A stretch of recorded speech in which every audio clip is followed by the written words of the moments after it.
Well, it's a beautiful fall day out here in East Texas, sitting under some big shady oak trees and out down here by the water. And wanted to, I had some thoughts and wanted to kind of pass on some thoughts for us while we're kind of in the off season for a lot of us. A lot of us won't have time or inclination to have to work as hard as you'd have to work to catch fish right now. Bass is what I'm talking about, but a lot of us just aren't going to be fishing. I know I won't do much fishing between now and probably February. So, one of the things that I want to focus on personally, and I'd like for everybody to think about, is protecting the lakes that we have, the waters that we have that we're fishing on.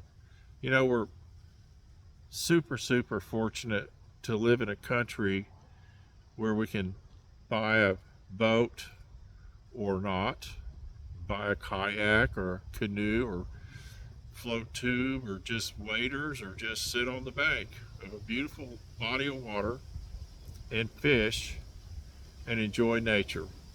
Pretty incredible. Probably a lot of places you can't do that. Probably a lot of people would like to have that privilege in their life, and they don't.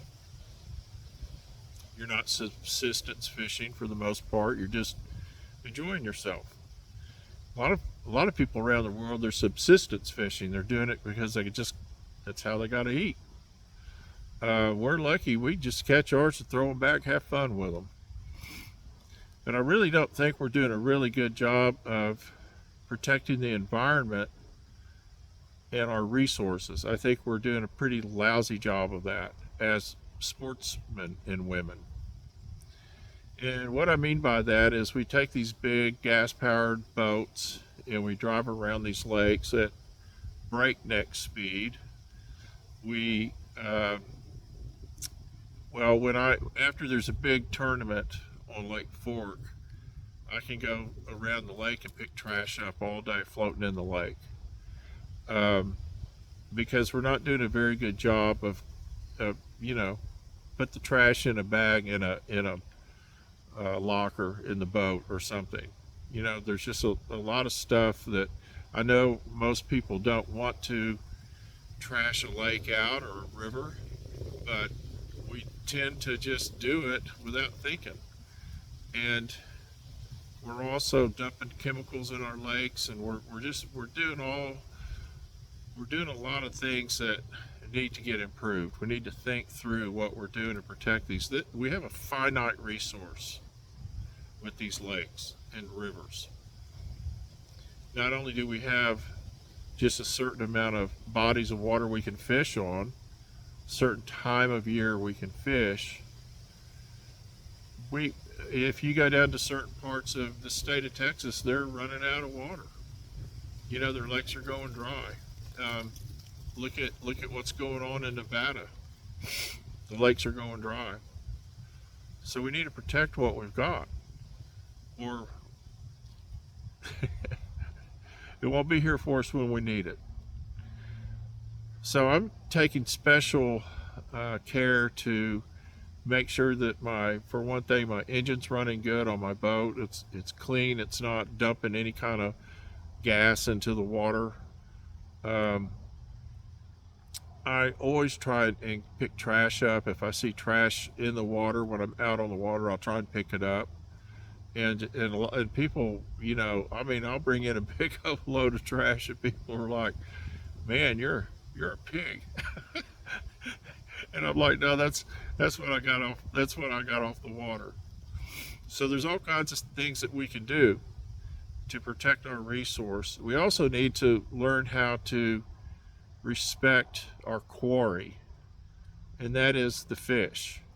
And a lot of us are just catch and release fishermen and women. That's great.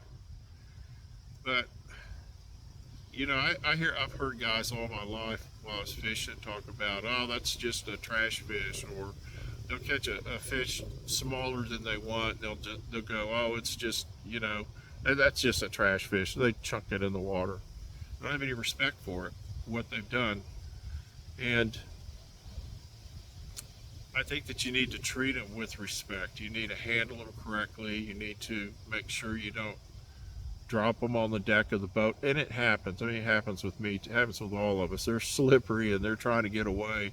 And sometimes they just get away from you. I totally get that. But I would say that I would like to see people practicing, instead of throwing the fish a country mile to get it back in the water, reach over and drop it in the water gently. If it's a larger fish, I always hold them by the lip, and most of the time I can just keep my thumb stuck in their mouth, and they'll just sit there for a few minutes, just not even wanting to leave. And I think that they're probably a little disoriented and confused. I've just yanked them out of their environment with a hook. They don't know what's going on. They just feel something pulling on them, and they're fighting back. And of course, that's what we love, but they don't love it so much. So let's take care of our fish. Let's respect them. I don't like anything where people are killing fish just for fun. I'm sorry. I know I get a lot of grief about that on social media, but I just don't like it. I think that it's disrespectful of the entire reason we're out there. Actually, if you want to keep them, fine, eat them.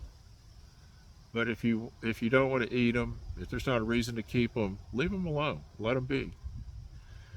Part of this, part of respecting the fish is when you see bass on beds this spring,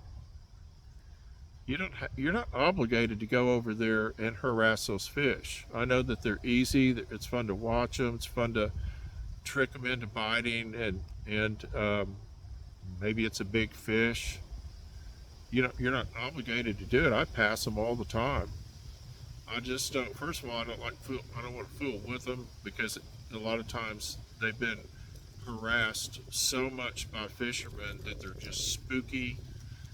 And you want to know, one of the reasons that we're having a harder and harder time catching fish is because of that very thing. In the spring, people going around and pounding beds relentlessly all day. I've seen guys right here where I'm sitting,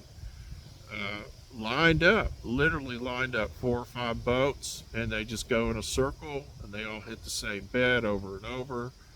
And that is, you think that's not screwing up the fishing and the biting and also, I'm talking about bedding fish, and also the survivability of not only the fish that you keep harassing, but the fry that comes off of that as well. So I think that's part of respecting our quarry, as I'd like to put it. You don't have to go after a fish just because you see it on the bed. If you see a once in a lifetime fish and you want to get it back, that's cool. But not every fish needs to be yanked. So just think about that when you're out there. Think about the damage it could be doing for all of us.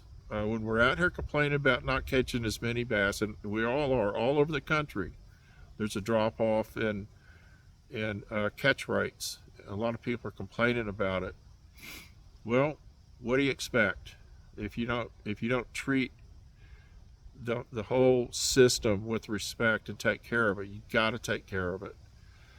So let's try and do a better job of keeping our water clean and our environment safe, keeping trash out of the water, respecting the fish, respecting them after they're out of the water if we're going to release them, and respect them when they're on their beds. And just, give it a second thought before you go after a bedding fish. It's really starting to concern a lot of us, because we see it out here, particularly on this lake. Boy, it's just incredible. One other thing that I'm getting real concerned about, and I know it's probably not every lake, but it's a lot of lakes. I think that we're way over tournament fishing. I think that we've got way too many tournaments, way too many boats running these lakes. It's affecting the fishing big time, and so I think that we need to have a discussion about that. And any of these things that I put out here, if you guys want to talk about it, have some comments, leave me a comment. Let's start a discussion. Let's start a dialogue. I'd love to hear your thoughts and your ideas, and maybe we can all start having a discussion about how we can better improve our odds for catching fish by our actions, by what we're doing, taking care of the environment. Hope you had a great Thanksgiving. Hope you're looking forward to having a wonderful Christmas. I'll probably see you before then. I'll do at least a couple more videos before then. This is Alex Guthrie. I'm signing off. Have a great day.